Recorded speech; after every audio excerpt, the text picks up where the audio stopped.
அனைவருக்கும் வணக்கம். நம்ம இந்த பதிவில்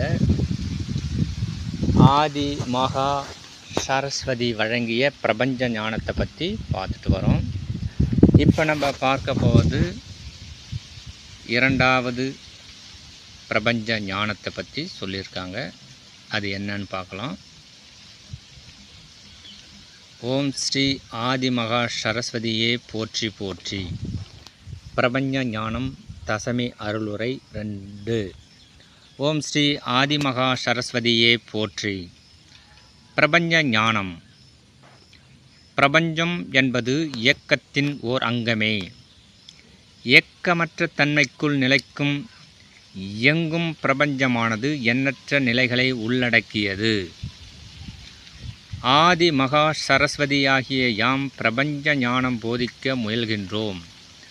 யாம் அறிந்தவற்றையே யாம் போதிக்கவும் இயலும்.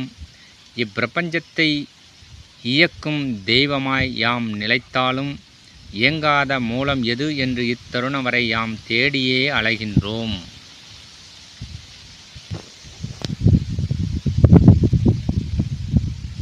ஆன்மா என்பது ஓர் அணு. அதன் கொள்ளளவு என்பதோ படைத்தவனும் அறியாத இரகசியமாகும். மானுடர்களிடம் தேவியாகிய யாம் உரையாடுகின்றோம் எனில் அதன் மூல காரணம் என்பது அவர்கள் கொண்ட ஆத்ம அணு ஒன்றே. ஒவ்வொரு அணுவும் எண்ணற்ற ஞானத்தை கொண்டிருக்கும். இப்பிரபஞ்சம் முழுவதும் நிறைந்த அணுக்கள் ஒவ்வொன்றிற்கும் அபரிபரிதமான ஆற்றல் உண்டு, ஞானம் உண்டு, இயங்கும் சக்தி உண்டு. இருப்பினும் ஓர் அணுவின் இயக்கத்தினை மற்றொரு அணு கொண்டிருக்காது. ஒரு அணுவில் உள்ள ஆற்றல்கள், சக்தி நிலைகள், எரிபொருட்கள் மற்றொரு அணுவில் அதே அளவெனில் நிலைக்காது. இப்பிரபஞ்சத்தை இயக்க வேண்டும் எனில் யாம் தெளிவாய் உணர வேண்டிய ஓர் சத்தியம் என்பது அனைத்து அணுக்களும் தனித்த முறையில் அளப்பரிய ஞானம் கொண்டது என்றும் அனைத்தையும் அறியும் சக்தி எமது ஆன்மாவிடம் இல்லை என்றும் உணர்வதிலேயே அடங்கியுள்ளது. பெரும் ஞானம் வேண்டுமெனில் அதிக அளவு ஆன்மாக்களை ஈர்த்து ஒன்றிணைத்து அதன் தன்மைகளை உணர வேண்டும். எங்கும் அணுக்கள், எங்கும் அதனின்று பெருகும் ஒளிகள் நிறைந்த இப்பிரபஞ்சத்தில் அனைத்தையும் அறியவோ அனைத்தையும் உணரவோ இயலாது. எனினும் அனுதினமும் புதிய புதிய அணுக்களின் தன்மைகளை உணர்ந்து அதன் இயங்கு சக்தியினையும் உணர வேண்டும். பிரபஞ்ச ஞானம் என்பதே இப்பிரபஞ்சத்தின் அணுக்களை அறிந்து கொண்டே இரு, புரிந்து கொண்டே இரு, உணர்ந்து கொண்டே இரு என்பதனை குறிக்கும். ஒரு மனிதன் எவ்விதம் பிரபஞ்ச ஞானத்தை பெற்றிட இயலும்? சக மனிதர்களின் ஆன்மாவினை உணர இயல்வதில்லை. மற்ற உயிரினங்களின் தன்மையினை அறிய முயல்வதில்லை. இறைவனின் இயக்கமோ புரிபடுவதில்லை. எனில் பிரபஞ்ச ஞானத்தை எவ்விதம் பெறுவது? அனைத்து மானுடர்களுக்கும் யாம் அருள உள்ள பிரபஞ்ச ஞானம் என்பது ஆன்மாக்களின் வகைகள், தன்மைகள் மற்றும் இயங்கும் சக்தி குறித்ததாகவே அமைந்திருக்கும். பிரபஞ்சம் குறித்த அடிப்படை தன்மைகள் 3 மாத்திரமே அறிய முற்படுங்கள். பிரபஞ்சம் கடந்த நிலைகளோ எண்ணற்றவை உள்ளன. இப்பிரபஞ்சத்தில் 3 அடிப்படை தன்மைகள் உள்ளன. அவை ஒவ்வொன்றிலும் எண்ணற்ற நுண்ணிய தன்மைகள் அடங்கி உள்ளன. பிரபஞ்சத்தின் முதல் தன்மை. மனிதர்களை கொண்டே யாம் உணர்த்திட முற்படுகின்றோம்.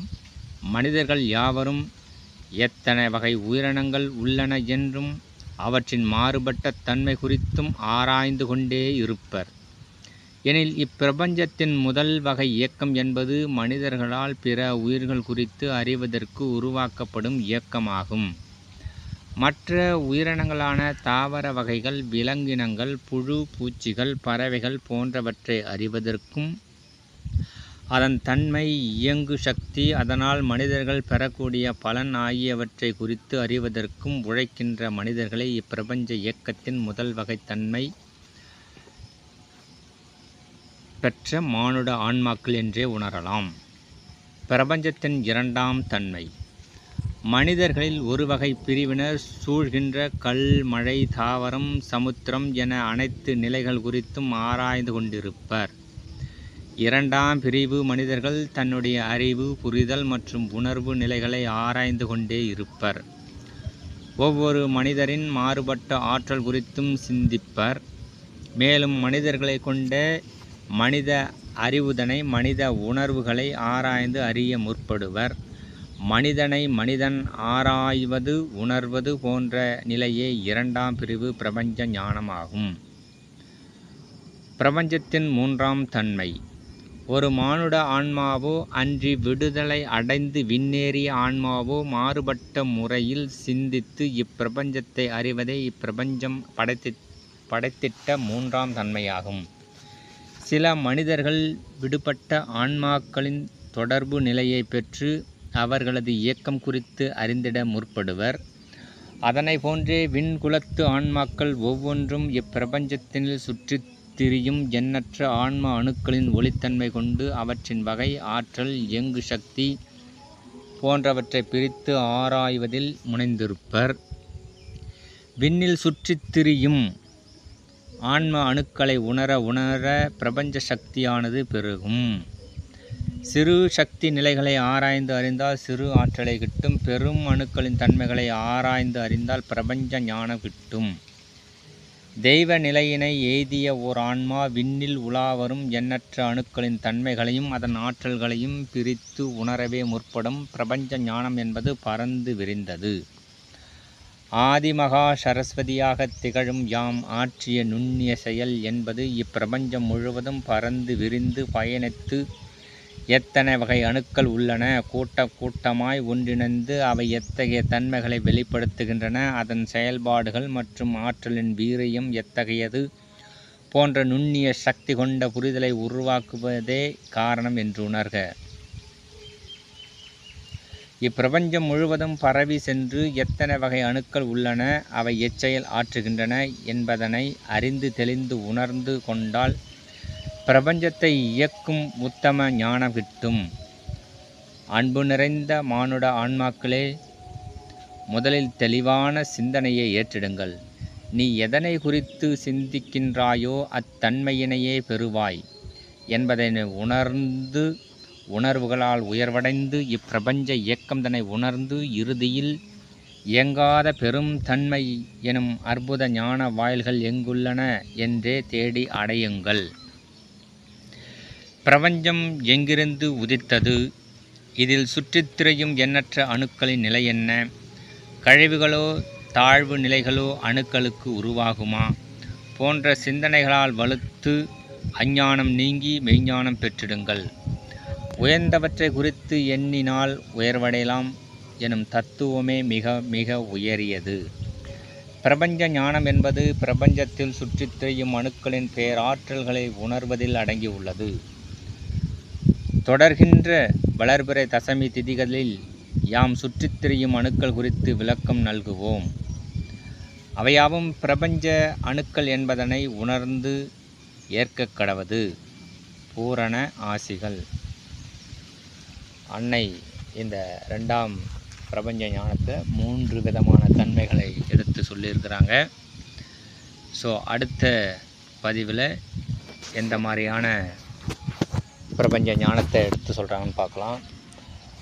அப்போ இந்த பிரபஞ்ச ரெண்டாம் அருளுரையில் பல்வேறு இந்த அணுக்களை குறித்து ஆராயணும் அப்படின்றாங்க. ஸோ அது எப்படியாப்பட்ட அணுக்கள்?